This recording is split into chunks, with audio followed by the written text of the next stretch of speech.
जब आप अपनी सेल्फ रिस्पेक्ट को प्रायोरिटी में रखते हो ना, देन ट्रस्ट मी, आप बहुत से मसलों से बच जाते हो। लेकिन द मोमेंट आपने अपनी सेल्फ रिस्पेक्ट का कॉम्प्रोमाइज़ किया किसी भी रिलेशन के लिए, अपने भाई बहनों के लिए या वो रिलेशन के लिए जो एग्जिस्ट ही नहीं करता, गर्लफ्रेंड और अपने बॉयफ्रेंड्स के लिए, तो वो फिर आपके सर पर लगती है। फिर आपको बाद में अंदाज़ा होता है उस चीज़ का, क्यों आप लोगों के पीछे भागे जा रहे हो, ख्वार हो रहे हो, जलील हो रहे हो उनको खुश करने के लिए, उनको फुलफिल करने के लिए, क्यों?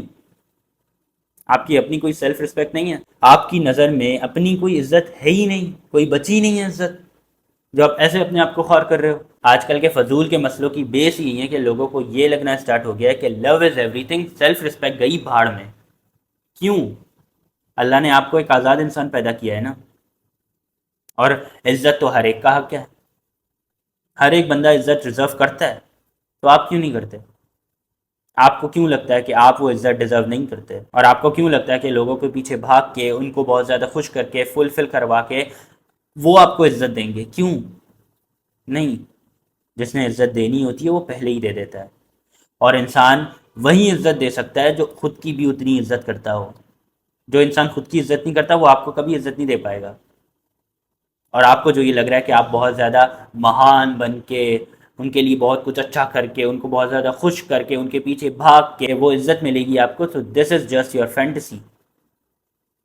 नहीं, जिसने इज्जत देनी होती है वो इज्जत पहले ही दे देता है, और इंसान वही इज्जत दे सकता है जो खुद की भी उतनी इज्जत करता हो।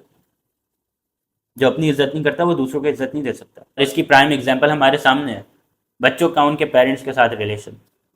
वो रिलेशन जो सबसे ज़्यादा सेफ और कंफर्टेबल होना चाहिए था, वहीं सबसे ज़्यादा टॉक्सिक बन गया है। क्यों? क्योंकि उस रिलेशन में सो कॉल्ड लव तो है, सो कॉल्ड ख्याल रखना तो है, लेकिन सेल्फ रिस्पेक्ट नहीं है। और माँ बाप जितना मर्जी कह ले कि वो अपने बच्चों का ख्याल रखते हैं, उनसे बहुत ज़्यादा प्यार करते हैं, ये वो, जब तक आप अपने बच्चे को वो इज्जत नहीं दोगे जो कि इंसान डिजर्व करता है, तब तक ये रिलेशन आपका हमेशा टॉक्सिक ही रहेगा।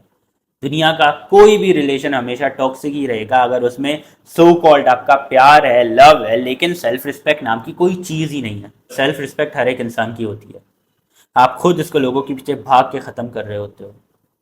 आप खुद अपने सेल्फ रिस्पेक्ट को कॉम्प्रोमाइज़ कर रहे होते हो लोगों के पीछे भाग के। एक चीज़ जो 2025 में मैंने ये सीखी वो ये थी कि always choose your self respect over any thing in the world. Self respect को प्रायोरिटी में रखना है अपनी, बाकी दुनिया चाहे जो करती फिरे, आपकी सेल्फ रिस्पेक्ट दुनिया की किसी भी चीज़ से ज़्यादा इंपॉर्टेंट है।